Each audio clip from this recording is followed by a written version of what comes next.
Some reactions so far to the 2013 budget. And as we said, there'll be many technical and political discussions to follow over the coming months. But as much as anything else, this is going to be a public relations war. And I'm joined now here in the studio by two people who are very much in the business of communicating the EU, albeit from rather different sides. We have Dan Hannan, who is a Eurosceptic blogger, also a British Conservative MEP at the European Parliament. We have Patrizio Fiorelli, who I think it's fair to say is the spin doctor for the Budget Commissioner, Janusz Lewandowski.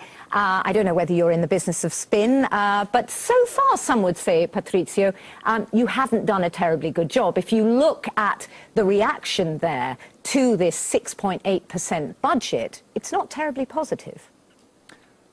Well, I think there are two elements of answers. The first one is, of course, those who oppose are always louder than those who don't. And we have seen that from a vast majority of member states, there hasn't been any reaction saying this is too much. On the contrary, some of them have told us we need more because we still have EU-funded projects to pay for. Who wants more, then? Well, you have countries like, first of all, Central and Eastern Europe. We're still talking about 12, 15 of those countries that are in the process of really starting the infrastructure from scratch after half a century almost of communism. And then you have another group of countries of which we hear virtually every day: Greece, Spain, Italy, Portugal. Those countries have already paid for EU-funded projects, and now they expect the EU to pay back, which is rightly enough. And by not increasing the budget, we would make things worse for them, for their treasury. This is an important point, Dan Hannan, that the debate sometimes is cast as if it is the Commission wanting to spend lots more money and national governments struggling hard to keep austerity and being asked to put more in the pot, and that really isn't how it is. Well, I mean, of course, there are some countries that are getting net contributions out of the EU. I'm bound to say it doesn't seem to be doing them much good. I mean, if subsidies from Brussels were the way to prosperity, Greece would now be the wealthiest country in Europe. It's precisely because of this increasing dependence on external subventions that they've lost competitiveness and productivity. But I think that in every country there is a sense that individuals and businesses are having to make cutbacks. You know, in Britain, my constituents, you know, in every family, they're saying, do we need a second car? Can we find a cheaper mobile phone provider, and so on? When they then read that, you know, our net contribution to the Brussels budget in 2010 went up by 74%, when they see these billions being handed over, when we're making very difficult cuts at home, and this isn't just Britain, all 27 member states are struggling to make domestic cuts and are seeing every euro they save squandered by these constantly rising Brussels budgets, I think there is a sense that it's unreasonable and unfair for the EU to preach austerity to the member states while not applying it to itself. And that's the public perception, isn't it? You would have thought that the clear lack of appetite for austerity, which exists in most member states, nobody wants to be suffering in this way, might translate itself into the idea of a sort of growth budget from Brussels. It doesn't, though. What it looks like to lots of people is a kind of hypocrisy, actually, asking us all to save, but then suggesting more money for the EU budget. That's what Dan's saying, essentially. But that's not the case. If you look at the conclusions of all the recent European councils, the heads of states and government from 27 countries keep on telling us austerity alone will not get us out of the crisis. We need a blend of austerity and investment for growth, for job-friendly growth. And the difference with the EU budget is that about 80% of the EU budget is what I would call compulsory expenses. You know, in a sort of don't shoot the messenger case, that if there are direct payments to farmers, it's because member states agreed there would be. The Commission cannot change that rule. It's like the policeman having to enforce the rule but not making it. If we receive like 40 billion euros worth of bills from member states, incidentally, when you say it makes no good, I would like to just tell you that about 40% of all public investment in Central and Eastern Europe depends on EU funds, and for Greece, Spain, Italy and Portugal, why not go all the way and make it 100%? They'd be the richest countries in the world. So I think that the problem we have here is, if you, in simple terms, the monthly bill for the credit card has arrived. It's too late to whinge about it. It means that money has been engaged. Now, we have a duty as the Commission to get from member states' estimates themselves how much they will need next year for their projects, And we have to trust them and say, well, we just add up. It's a mechanical exercise. And you find it's 7%. But believe me, it's not something you do with a smile, thinking, let's do 7%. We were aware of it beforehand, saying, there is a crisis. And we asked for 7% increase. But you think it's very difficult to find out of 85% of compulsory expenses, savings, because we haven't got the right to change the rules for this. It's not the role of the annual budget. Let me suggest a couple of low-hanging ones that you could do, Patrizio. The House of European History at £130 million. Why is the European Union running museums? You and your fellow communications officers, £80 million per year. The EU's general publicity and advertising budget, bigger than Coca-Cola's. You know, even if we accept that, you know, the EU is spending its money wisely and well, I have to stand back and question the premise here, which is that you're investing for growth. By definition, any euro that you are investing, you've had to take from somewhere else. You've transferred it from the private sector into the public sector. This isn't money that's coming from another planet. So what we're really doing when we talk about the EU investing for growth, when we talk about the EU spending more, is tax bills going up, either immediately or in a deferred way through borrowing, so that we expand the bureaucracy of the EU and the surrounding bureaucracies that administer its programmes. Now, that's very good news if you are working in the bureaucracy, but I'm afraid that the record to date, if you look at what's happening around Europe, suggests that it is not very good in terms of bolstering growth in the recipient countries. There are 2 points there to try and pick up on. I mean, first of all, this issue about saving. I mean, your point and that of the Commissioner has been we have to pay bills that member states committed us to. OK, I think you accept that, don't you, Dan, that there are bills that need to be paid. But the point is, why can't you find savings elsewhere in order to pay those bills? And if you look at the budget, there are increases in areas that perhaps those that Dan's mentioned, but also, for example, administration. There's a 3.2% increase in that.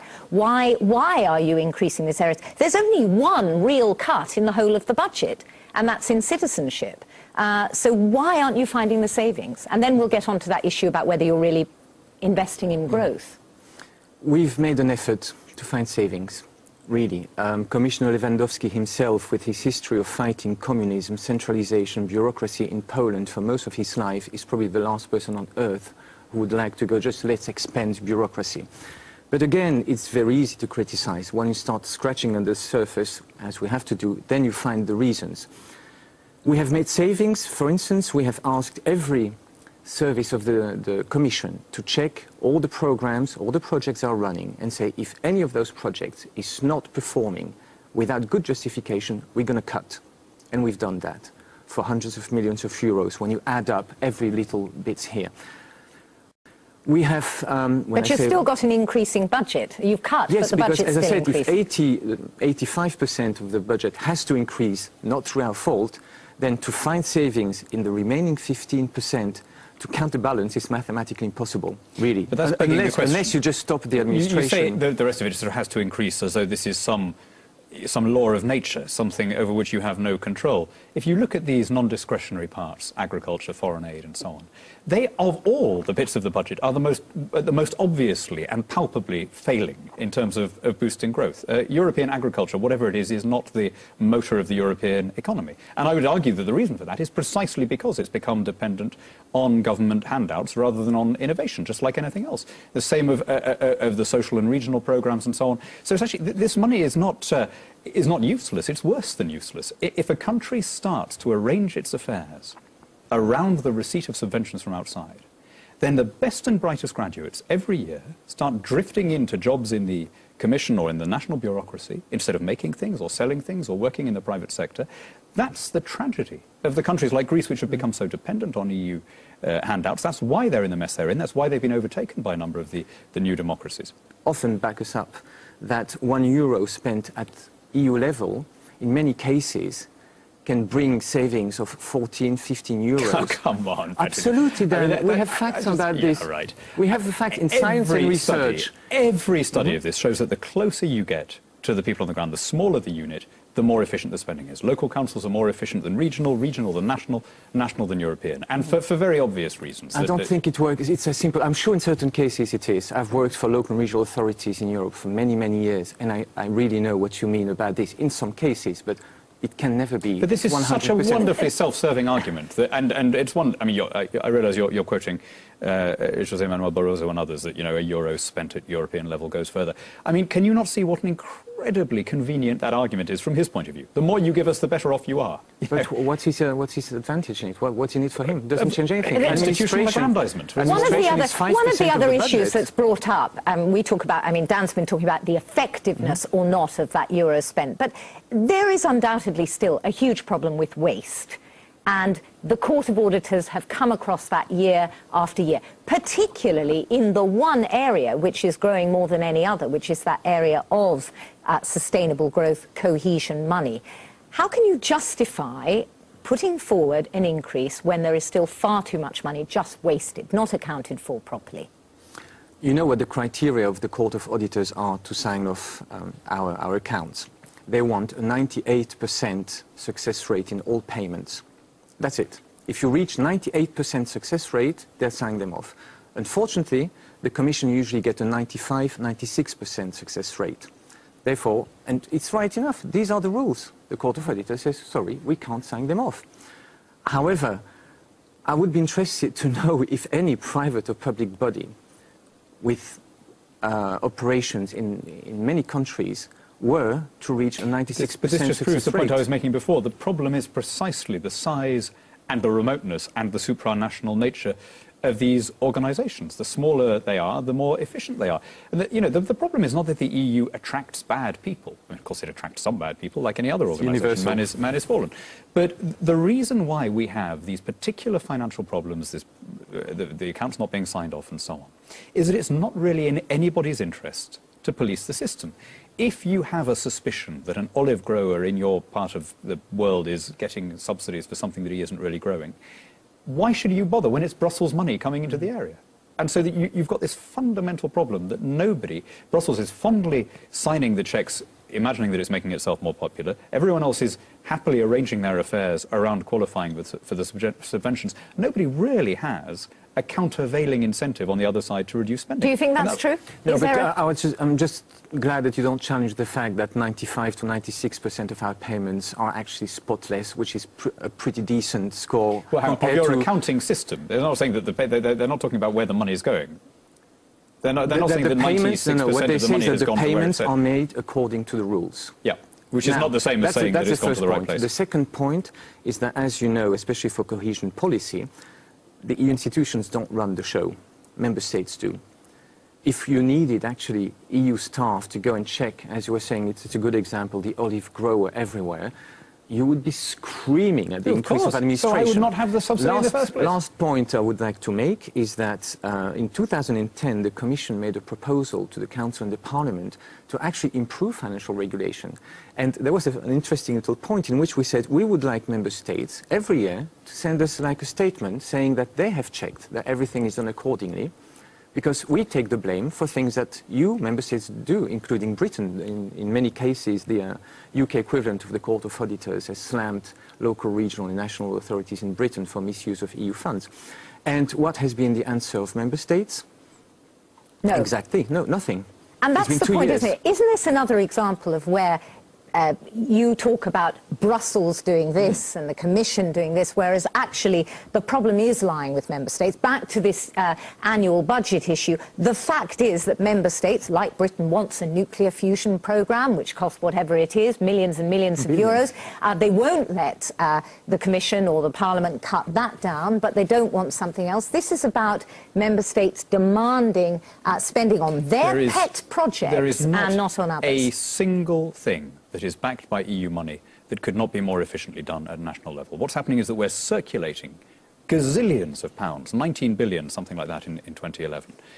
3 times what we've saved in all our domestic spending cuts put together, through the leaky chambers and tubes of the Brussels machinery, dribbling out all the way, and then a little bit of it comes back, and we're supposed to be grateful for it, which is crazy. Let me suggest the following little thought experiment. What if I and Patrizio and all of these institutions cease to exist tomorrow? Right? What if the whole of the Commission, Parliament and the rest of the EU's agencies weren't there? How many people would really notice?